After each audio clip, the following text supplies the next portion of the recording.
How many kids do you have? We have 4. And how old are they? The eldest is about to turn 15, and the youngest is 6.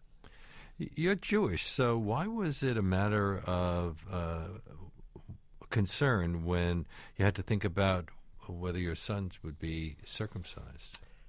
It wasn't really exactly a matter of concern, so much as dread and remorse and regret and anxiety. There was never a question of whether to do it or not. And that the piece in the book that's about circumcision has been misconstrued as being anti-circumcision, and I'm absolutely not anti-circumcision. I'm in favor of circumcision for people who feel like they have to circumcise their children, whether that's because they're Jewish or Muslim or for whatever reason. And if they think it's one person said, I did it because I didn't want him to be different from the other kids. Right, and I addressed that question in my piece about how important is that actually. The piece sort of portrays my wife and me lying in bed at night on the eve of our second son's circumcision, having already circumcised our first son, and just running through those old arguments all over again. Like, why are we doing this? Well, because it's God said so. Well, what do I care what God said? I don't obey any of these other dictates. Why is it so unquestioned that I would do this thing? I guess I can't help questioning almost everything, but in particular something like this where some guy's actually going to come and cut a little piece off of your kid, and you're just going to do that, and you're going to do it without thinking about it. That would never occur to me. I would have to think about it and question it and wonder about it.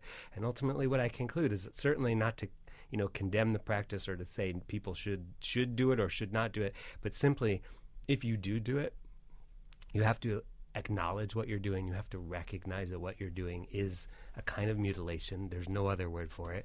And be honest with yourself, and also recognize that in doing that, you're preparing, it's a betrayal. It's a kind of betrayal of your child. It's a turning your child over to other people to have something done to him, supposedly for his own good, without his having any say or choice in the matter. And, that's what life's like. And so in a way, you're sort of, you have to acknowledge that this is really only the first of many betrayals that you will subject your children to. My guest is Michael Chabon, who's written, whose latest book is a collection of essays called Manhood for Amateurs. It is published by Harper, and questioning aspects of parenthood is a key theme in this book. Absolutely. I mean, I guess I don't think it's harder to be a father or to be a mother now than it ever was. But I do think we are a more self-conscious generation. We don't just do things because our parents did them. Right. You try to put things on a basis that seems rational to you, that makes sense to you, and I think self-questioning is endemic to people of my age and younger, and of course then it would be part of the child rearing experience as well. You called one of your essays "Wilderness of Childhood." Mm-hmm. Why the wilderness? Well, that piece is about my growing realization that my children were living in a very different imaginative world than the world in which I was raised, in which I grew up. For me, I was born in 1963. So for kids of my generation and maybe a few years thereafter, and for children of several generations preceding mine, the experience of going out of the house and being out of your parents' eye, you're out of your parents' control, beyond your parents' supervision.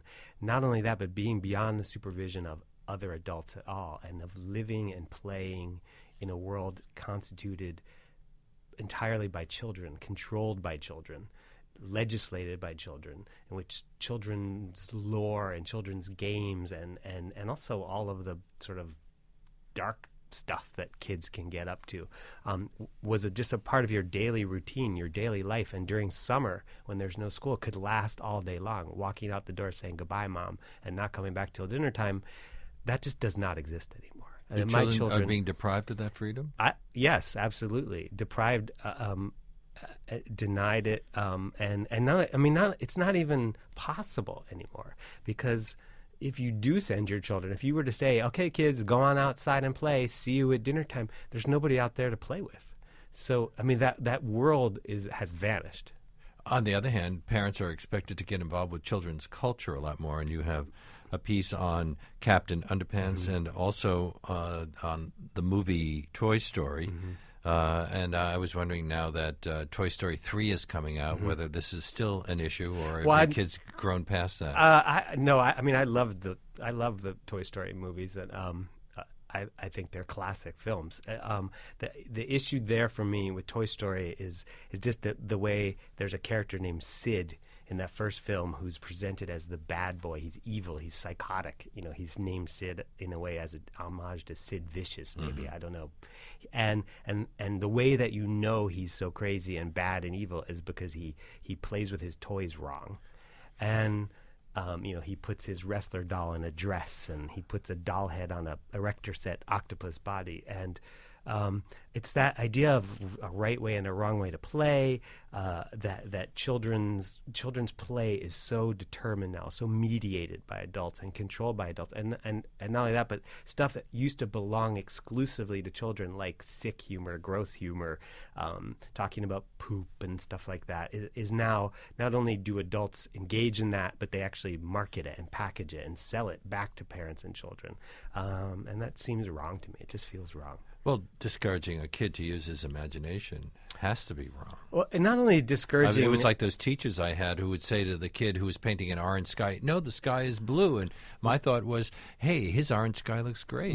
Right. But at least then you could get away. At least when you were a child, when I was a child, you had time to get out of school, to get away from the world that was controlled and mediated by adults.